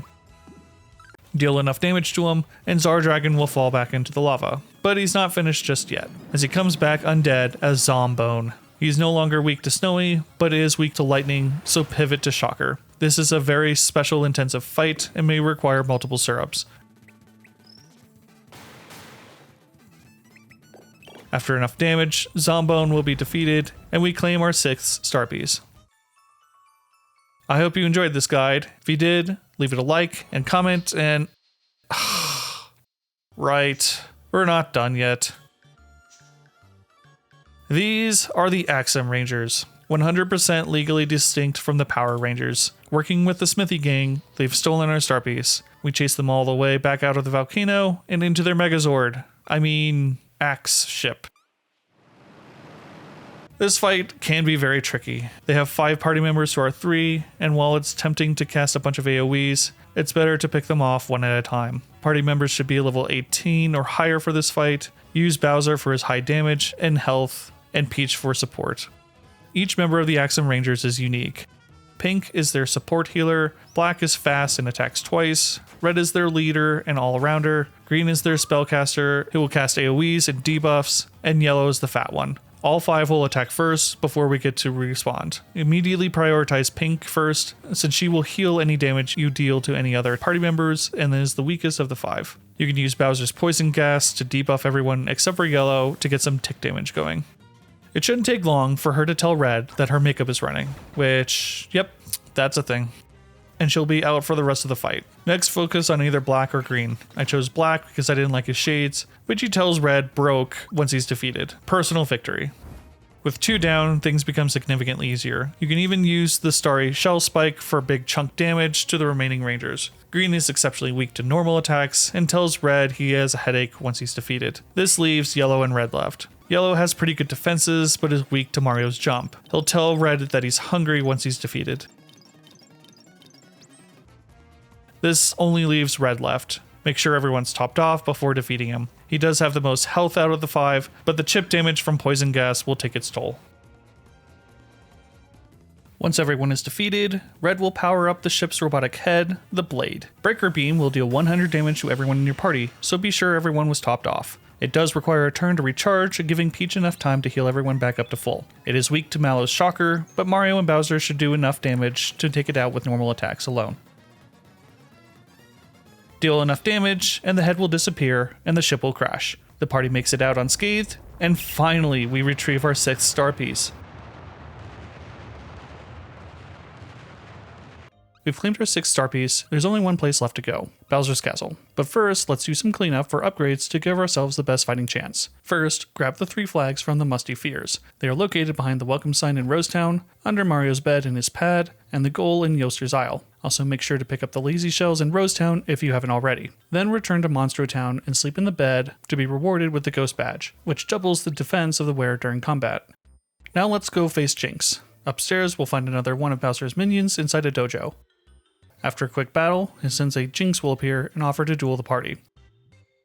Jinx hits hard and fast in 3 progressively difficult challenges. They can make heroes learning the action commands for defense. You will not have a good time if you cannot hit the action commands, and the quicker you learn how to block Jinx's attacks, the easier these fights become. Make sure to stock up on pick-me-ups before attempting Jinx. I recommend using Bowser and Peach during these fights. Both Mario and Bowser have solid health and defense, while Peach can heal any damage taken. The first battle, Jinx will pretty much only use a single attack called Jinxed. It's a multi-hit move that launches the target up into the air and then kicks them back down to the ground. Wait until they are launched into the air before pressing A to block the attack. We will be over-leveled at this point, but it is good practice for what's to come. Use normal attacks against Jinx to win the fight. Peach used Defend while the party is healthy, so she isn't knocked out. Battle 2 against Jinx will kick it up a notch, adding new attacks and increasing his stats. Equip defensive items to your party and the safety ring onto Peach. This will protect her from one-hit KOs. The first attack Jinx will add is the triple kick. Jinx will leap into the air in front of his target and kick down. Time the action command as Jinx is kicking downward to block the attack. Second is Quicksilver. Similar to triple kick, Jinx will move towards his target but then slam into them, making it very difficult to react to. Luckily this is the weaker attack and likely won't knock out a healthy target. The third and final attack Jinx adds is Silver Bullet. Jinx will teleport behind his target and attempt a one-hit KO. Block it by waiting until Jinx hits the target's back. Successfully blocking it will reduce them down to 1 health, but they'll still be up. This is why Peach has the safety ring, because she will resist any Silver Bullet attempts against her, and she has the comeback spell to revive party members. Battle 3 against Jinx is very tough. He adds another attack, increases his stats. He is also more likely to use Vigor and Valor up to increase his stats even further, prolonging the fight. If you are confident, sub in Geno for Bowser to give Mario Geno Boost. Jinx will add one final move called Bombs Away. It's a high damage blue aura projectile that moves very quickly. Use the action command as it's traveling to attempt to block it. Party members should be at least level 19 before attempting this. If you're having trouble, come back later after Bowser's Castle for more staying power. This is designed to test your action command skills, and over leveling it won't protect you. Back to the main story, head back to Nimbus Land and make the long trek through the palace to speak to the king and queen. They'll fix the bus, which will take us to Bowser's Castle. Exor will stare menacingly as we float down to the main entrance. Ignore the castle minions unless you feel particularly underleveled. Minions here are all upgraded variants that we've seen before, but having Bowser on our team will confuse them and cause several to flee as an active party member. Run past the throne room where we originally fought Bowser at the beginning of the game. In the darkened room, hang a left at the statue. A Goomba will ambush you. Once defeated, run to the end of the corridor to find a chest with a mushroom. Make your way past the other Goombas ambushing you and head into the next room for a save point and to find Krako. Krako has decided to become a merchant and will sell you items and fire armor. Restock and head into the next room. This is the 6-door challenge. Each door has a unique course and you must overcome 4 out of the 6 to proceed. There are 2 of each. Battle courses, hallways where you face off against a gauntlet of enemies, action courses, platforming sections with hazards, and limited attempts before having to restart, and puzzle courses where you test your knowledge with puzzles and trivia from the game. The doors are randomized, but I strongly recommend focusing on the battle and action courses. Completing all 4 will reward you a weapon for each character, besides Mario who already has his ultimate weapon, whereas the puzzle courses only net you rock candy. Battle courses are very straightforward. Geno and Mario will make quick work of each battle, and the confusion Bowser provides still works on these enemies. The final battles of these are very challenging though, particularly a final mimic called Come On! Like all mimics, it is weak to Mario's jump, but it can cast Recover on itself. You can also summon a dragon named Bahamut. It's weak against ice, but also normal attacks are fine. Completing both battle courses reward you Bowser's Drill Claw and Geno's Star Gun. The first action course is a straightforward platforming section with moving platforms above lava. Simply jump across to the final platform, ride it to the top to get a Coca-Cola, then jump to get to the next room. Next, you will traverse a room using a cannonball. Jump on top and maneuver around the bombs. Your directions will be reversed, so give yourself some space. You can jump onto the columns for reprieve and various pickups. Just don't bother with the coins. The final bomb is much quicker than the rest, so keep that in mind. The third and final room is 2 platforms that rotate around each other. Use them to traverse past the lava and pick up any chest that you feel comfortable getting. Once through, you will be rewarded with Mallow's sonic symbols. Action Course 2 is a little bit trickier. First, you'll see a trio of terrapins traversing invisible paths. The path will become visible for a moment as they land on the path. Mario can reveal the path by jumping on the path as well. The next room has horizontally moving platforms above lava. The trick here is that they stop moving as you jump, so I recommend skipping the chests here and preserving your attempts as much as possible.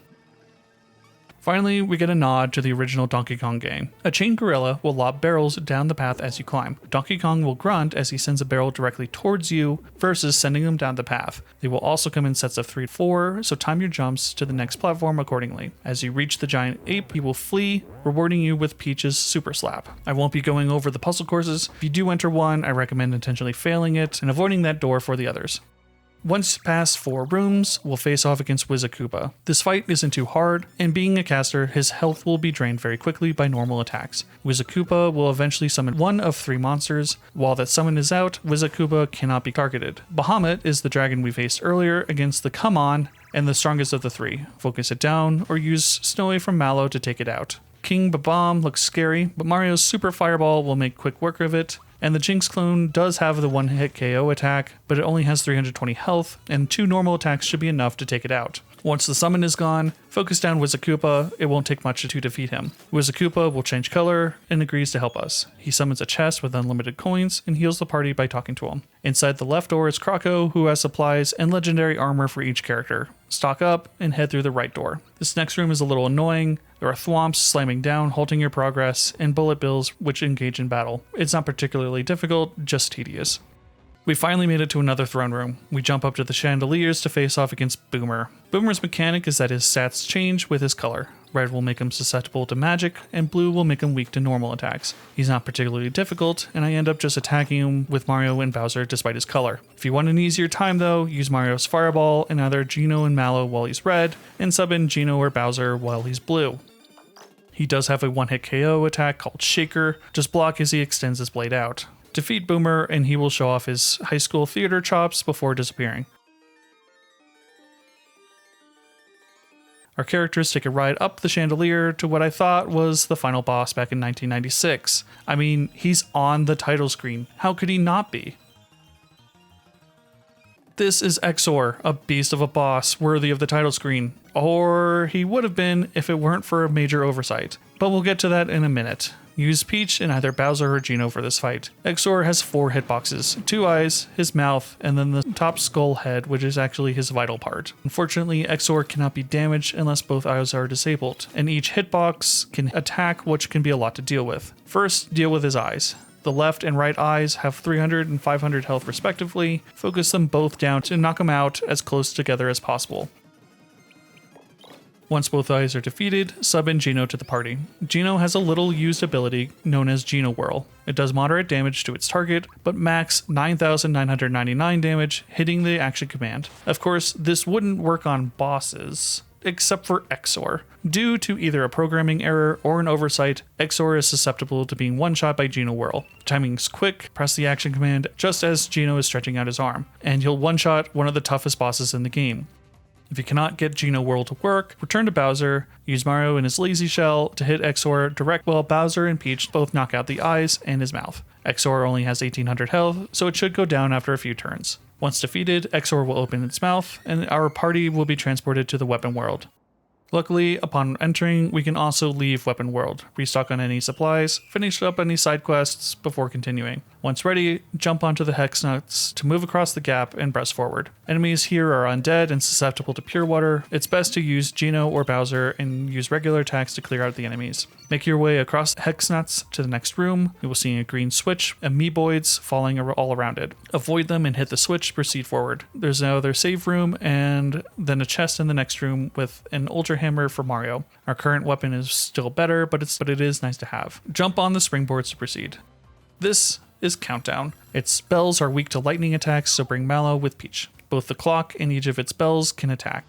The clock face will choose an attack based on the position of the hour hands. Use Thunderbolt to hit the bells, and normal attacks from Mario as Peach heals the party. Once both bells are defeated, this fight becomes a lot more manageable. Use Mallow's Shocker and Mario's Super Jump to chunk the boss until it's defeated. Jump off the springboard to proceed forward. The next several rooms have conveyor belts with previous Smithy Gang members lifelessly moving along them. Avoid contact if you can. These aren't the originals that we faced as boss fights, but can still be annoying. The chest on top has a mushroom inside if you do need it. Quickly move through the next room, avoiding enemies and the falling arrows.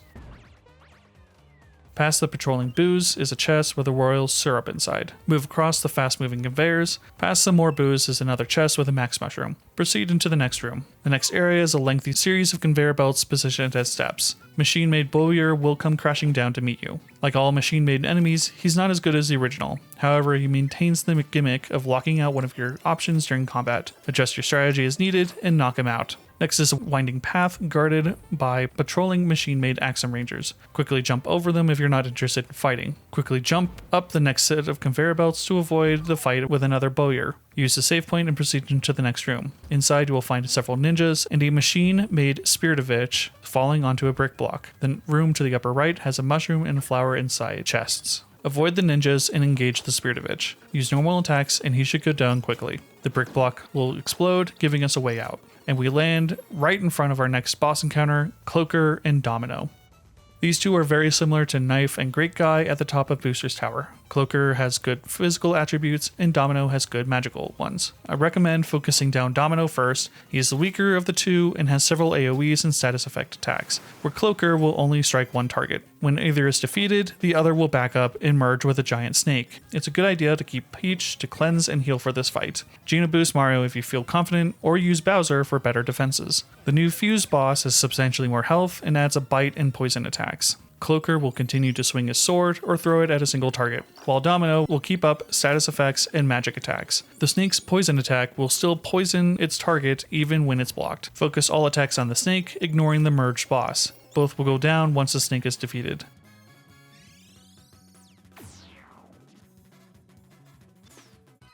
Ignore the springboard and head up into the next room. Here we see that this entire place is a war factory. Up next are 3 mini-bosses. They're not particularly difficult and are nearly identical, just with more health each time. First off is the Clerk. He will send 3 mallets at you, which are quickly dispatched. Then he will face you himself, flanked by 2 more mallets. Ignore the mallets and focus attacks on the Clerk. He only has 500 health and should go down very quickly. Once he's defeated, Toad will arrive and provide a shop for you to restock in. This is a good time to purchase any syrups and pick-me-ups before heading further. Move on to the next screen and face off against the manager and his pounders. Same as before, ignore the additional minions and focus down the mini-boss. He has a bit more health than the Clerk, but should go down fairly quickly. Using AoEs to clear out the pounders won't do much because he just summons more. Finally, we get to the Director, flanked by 4 Poundettes. Poundettes will inflict fear on your party members, lowering their attack strength. Use Peach's group hug to cure the status effect to keep the damage up, and focus down the Director. The Poundettes will soon follow. Now it's time for a proper boss, the Factory Chief. After a brief introduction, he will attack with his tank, Gun Yoke.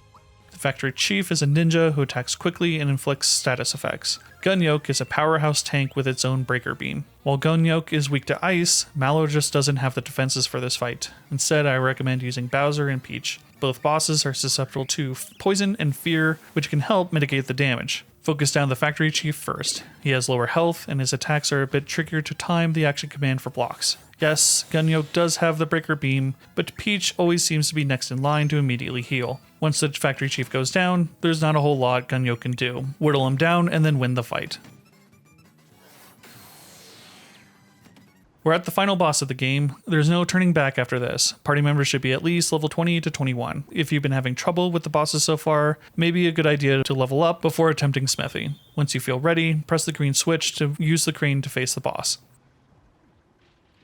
This is Smithy, the final boss and creator of the Smithy Gang, quite literally. I recommend using Peach and Mallow for this fight. Smithy has a wide range of attacks and a smelter which provides material for him to make shipers out of. Disable the smelter as quickly as possible to stop the production of minions. It is weak to lightning, so use Mallow's Thunderbolt and Shocker to damage it. Mario must focus on the shipers as they come out. Do not fall behind on the shipers. They have a Sword Rain AoE that damages the party, and along with Smithy's prevalence for his own AoEs, the damage can get out of hand quickly. The smelter will shut its eyes completely once it's defeated, and the fight becomes significantly easier. You can switch out Mallow for either Geno and Bowser at this point, because Smithy does have a lot of health. Just be sure to use a syrup before knocking him out. Once he's defeated, he will go into a tantrum and smash the floor, collapsing the platform. Smithy will then reveal his true form, Smithy Phase 2. Smithy 2 has 8,000 health, so this will take a while. He has multiple forms that he casts himself into using his mallet. They each have their own unique attributes that change the fight. On top of that, his body can also attack on its own. Attack it directly to reduce incoming damage for a few turns before it revives itself. His tank form has strong physical attacks and defenses, but is weak to magic, especially lightning attacks. Its magnum attack is a one-hit KO if not blocked. Equip Peach with the safety ring if this is giving you trouble. His wizard form is strong in magic, but is weak to everything physical. It's probably his most dangerous form with powerful AoEs, and then his body will finish off the party members. But it's also the form that you can deal the most damage using normal attacks. Keep the body shut down and use party-wide healing items during this phase. Hit the boss with physical attacks when everyone is healthy. Smithy's third form is Casket. It has high magical and physical defenses. Smithy uses this form to recover his substantial health pool while using Shredder to remove any buffs you may have on your own party members. Use this time to revive any fallen party members, and then use Mallow's Snowy to put the hurt on Smithy. The final form is a treasure chest. This is very rare, and I've never actually seen it playing this game. It will apply debuffs to random party members, but it's weak to Mario's Fireball, so have at it when you come across this form. This fight is a marathon with a lot to keep track of. Use Peach to keep the party healthy, shut down Smithy's body to avoid the extra damage. Also, don't be afraid to use any items such as syrups, Coca-Colas, and elemental bombs to help you with this fight. Eventually, Smithy will go down, and we claim our final star piece, but we're not done just yet with Super Mario RPG. We'll be tackling the post-game bosses next, including the secret boss, Cullix. We've restored Star Road, and all wishes have come true. Well, not quite. Toad wakes us up and hands us a free night's stay at the luxury suite at Merrymore. Always up for another nap, we immediately travel there and redeem our voucher to doze off again. Geno comes back and notes that a bright light is coming from Star Hill. We investigate and learn that more wishes have been made and we need to help fulfill them. These are the post-game boss fights that will each test your knowledge and skill in the game. They are challenging and not for everyone, but this guide will help walk you through each encounter. Each of the post-game bosses will provide a special item, including ultimate weapons for each party member, with the exception of Mario and Peach. Mario already has his ultimate weapon, the Lazy Shell from Rosetown, and Peach can collect her frying pan, the special Toad counter shop in Moleville. Each party member should be in the low to mid 20s for this. For reference, I started at level 21 and ended up at 24. Cullix 2D. First off, let's start with Cullix, the original secret boss from 1996. Travel to Monstro Town and interact with the Black Door. The shiny stone we got from the little girl Moleville will react and open the door for us. Cullix, in all his pixelated glory, will greet and challenge us to a fight. Cullix will start with 4 crystals, representing a different elemental power. Each crystal will attack using that element and resist damage of that type as well. So red will resist Mario's Fireball, blue Mallow's Snowy, etc, etc. Cullix and all 4 crystals each have single target and unblockable AoEs, so this will come down to endurance. Equip Peach with both the Lazy Shell and Safety Badge to ignore both status effects and damage. Use Mario and Bowser's substantial health pools while they focus down each crystal one at a time. They will be knocked out often, but Peach can bring them back. Don't use any items to boost stats. Cullix will remove them with Shredder. The order to defeat the crystals is up to you. I prefer going left to right, as red and blue crystals are more focused on damage, whereas yellow and green are focused more on status effects. Also, the green crystal has high resistance to physical attacks, so while it has the lowest health, you need to use Mario's super jump to bring it down quickly. Using rock candy is a good way to get early damage on all crystals before focusing them down. You can also pre-charge a triple attack such as Starry Shell Spike for good chunk damage on everything. Once the crystals start going down, the fight becomes much more manageable. Cullix does not do much himself. He has a single target attack, an AoE that will remove your party buffs with Shredder, but once he's alone, he becomes a pushover.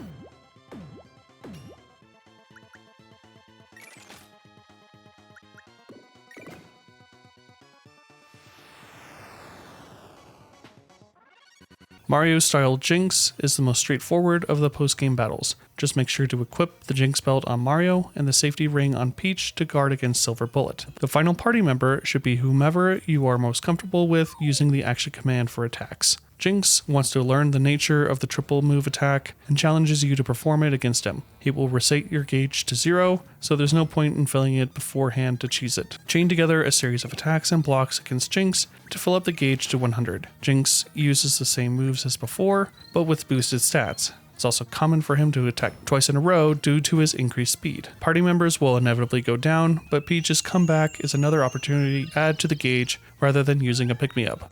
As you practice this fight, Jinx attacks will become much easier to deflect to fill the gauge. All party members do have to be conscious in order to use the triple move attack. Just remember you can switch out someone unconscious during their turn. Once you unleash any triple move, Jinx will end the fight and will be rewarded with the teamwork band, which increases the rate the gauge fills up. Scratchy Throat Balome?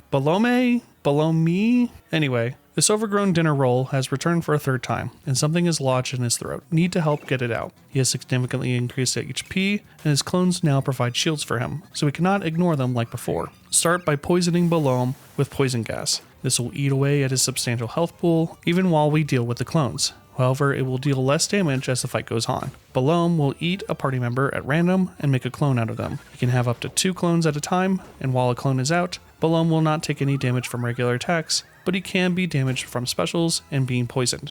He will also attempt to put party members to sleep with Lullaby, Light Bubble, and Aurora Flash. Peach with the safety badge and Mallow with the wake-up pin will trivialize this. Mario Clone has a decent attack and will use Jump on a target. Mallow Clone will use Bolt. Geno Clone will use Flamestone, Bowser Clone has a hard-hitting Spike Pin attack, and Peach Clone will use Recover on Balome. Mallow is key to this fight. Balome is weak to lightning again, and Thunderbolt does decent damage to the clones. Use Shocker once the clones are cleared out to really dish out damage on Balome. After he is defeated, Balome will cough up the Sage Stick, Mallow's ultimate weapon. Punchinello is a difficult challenge. He has crafted a perfect shield, minimizing any damage he might take except to his bombs. We need to redirect 15 of his bombs back towards him, but it's easier said than done. This encounter hinges on you learning the defensive timing and a bit of luck on how bombs are initially facing. Punchinello will summon 4 bombs. They will face him or the party. Use normal attacks on the ones facing the party to turn them around. AoE specials such as Thunderbolt and Ultra Fireball don't seem to work very well, if at all. Hopefully 1 to 2 are already facing him, because they will easily one-shot their target if not perfectly blocked. The timing to block is as the bomb jumps before the explosion. Punchinello also has some nasty attacks and AoEs to further complicate things. I found Mallow and Bowser to be the best party for this fight. Mallow can heal and use items, and his Sage Stick is enough to flip over Bob-omb on its own. Just don't bother hitting Punchinello. He requires 15 Bob-ombs exactly to go down, and we won't be hitting him for over 80 damage over the course of the fight. Once defeated, Punchinello will upgrade Bowser's Chain Chomp into the Wonder Chomp. Extra Fancy Bunt. We return to Marrymore to face another bunt cake from the chef's tort. This time, they will intentionally ignite the candles on the cake. If all 5 are lit, the cake will perform a celebration shot and wipe the party. Before we start the encounter, make sure you have a few sleepy bombs. They are left behind by Forky's in Bowser's Castle if you don't have any. Also equip Peach with the Lazy Shell and Safety Badge, Mario with the True Form pin, and your third party member with the Wake Up pin. Immediately put the 2 chefs to sleep with the Sleepy Bomb. They cannot be damaged, and this is the easiest way to take them out of the fight. The cake will attempt to use transforming effects such as Scarecrow Bell and Petal Blast, or sleep effects like Lullaby or Light Bubble. Use Peach to cure the status effects. Use normal attacks from the others to blow out the candles. Peach can also use Sleepy Time on the chefs in case you run out of Sleepy Bombs. This isn't the hardest fight, but it does take some preparation. The Enduring Brooch, which allows the wearer to stay alive at 1 health once per battle, but I've never found much use for this. Jonathan Jones wants a rematch against Mario. I recommend equipping both Lacy Shells on Mario and the Jinx Belt for defensive stats, and having Bowser and Geno in the active party member slots for passive bonuses. Johnny only has 2000 HP, and this fight boils down to how good you are at hitting your action commands. You are not allowed to use items, and Super Jump only deals 1 damage for each jump. Johnny has 4 attacks. His normal attack, which you can block just as the spear touches Mario. For Skewer, press A as the spear tip spins. Fire Saber, use the 3rd sound pulse to tell you when to block. Diamond Saw, block as they come back onto the screen from behind. And then eventually, Johnny will use Get Tough to prolong the fight a little bit. This isn't the most exciting encounter, but it's a good test for your defensive action commands. Defeating Johnny rewards you with the extra shiny stone, which will eventually unlock a new Cullux fight. Engine 23 Booster. This fight is very tricky, but once you understand what's going on, it becomes significantly easier. Booster has fixed up his train and plans to show it off. We must break his concentration to keep that from happening, otherwise he will wipe the party. His 3 snifters will keep him focused on the task while dealing AoE damage to the party. We'll be using Geno and Mallow for this fight. Equip Geno with the feather and Mallow with the zoom shoes. Mario should be using the Jinx Belt. Always attack Booster with Geno, since he is the fastest character. Use Mallow Snowy to chunk the snifters, and Mario will be on item support duty, using Frog Leg and Coca-Colas to keep the party healthy. The first snifter will use moral support on Booster, slightly increasing his speed. Booster's progress on Engine 23 is calculated on the speed difference from when he is attacked, not the turn order, so giving Geno a speed upgrade will break his concentration faster and keep the train from ever running. The second and third snifters will use AoE and single target abilities. If one snifter goes down, the others will provide the moral support. It should only take 5 Snowies to knock out all the snifters, then focus down Booster before he has a chance to finish his train. Defeating Booster rewards you with Geno's ultimate weapon, Stella 23. Cullux 3D. Here it is, the final boss of the game. Head into Monstro Town with the extra shiny stone that we got from Jonathan Jones. It will react to the same black door as before, but first, let's do some preparation. Equip defensive items onto everyone in the party. Peach especially should have the Lazy Shell and Safety Badge. Also stock up on syrups, pick-me-ups, and colas. The Juice Bar in Tadpole Pond sells them exclusively. Return to Dodovsky and provide him 2 new melodies. The first is from the Tadpole outside, stating that his favorite song from Moville is Mi Do So Do Re La Ti Do, or ECG CD ACE. This will reward you with the tenor card and access to Frogfin colas. Return to Dodovsky again for a 3rd time and provide a final new melody from the Star Slap in Monstro Town. A, B, C, D, G, C, D, E. This will complete his symphony and he will reward us with the soprano card, allowing the purchase of Coca-Colas at the Juice Bar. Stock up on as many colas as you can before facing Cullux. I was level 24 before facing him, but he can still give you trouble all the way up to level 30. Cullux has returned and discovered his way into the 3rd dimension. Being the final boss in the game, he does not disappoint. With new moves, 9,999 health, and those blasted crystals again. Cullux will always start the fight with Meteor. Anyone at max health is damaged to 1, and anyone not at max health instantly dies. Be mindful of this because Cullux will do this every 5 turns, and anyone not fully topped off becomes a liability. Learn to manage Meteor or you will go nowhere in this fight. Immediately heal with a cola. Peach does not have the speed to heal before the crystals attack. The crystals work the same as before, each having a different elemental attack corresponding to their color. Has a nasty new trick up its sleeve. It will randomly lock out a command similar to Bowyer. Can and will lock out an ability right before Meteor. This can become particularly devastating when Special is locked out and Peach is unable to heal. This is why we picked up the surplus of colas. Be sure everyone is topped off before the countdown hits 0. Use Group Hug when the counter is at 1, even if someone is down. Surviving through Meteor is the top priority. However, the Lacy Shell does cut into Peach's magic, so she will not be able to fully heal from low health. But keeping her up at all times makes the fight much more manageable.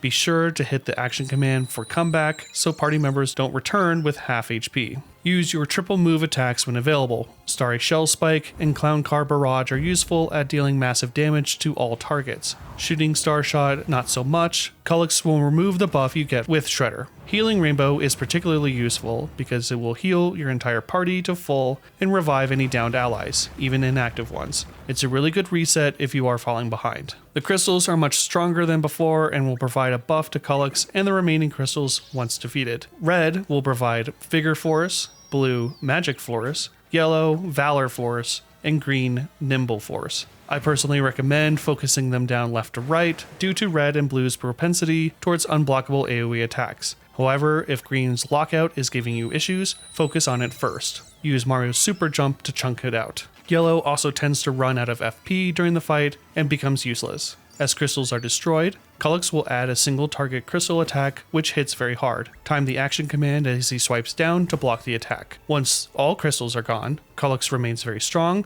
and likely has over 8,000 health left. He will switch out Meteor for Final Claw, an attack that deals 9,999 damage if not blocked. This is technically not a mortal blow, so Safety Ring and Jinx Belt will not protect against it.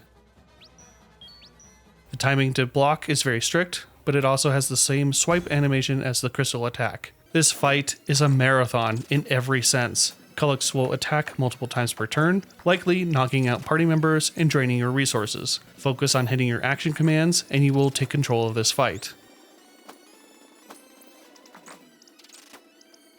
Eventually, many turns later, Cullix will go down, and you'll have defeated Cullix in his 3-dimensional splendor. He will reward you with a crystal shard as a token of your accomplishment. Congratulations on defeating an absolute monster that is Cullix 3D.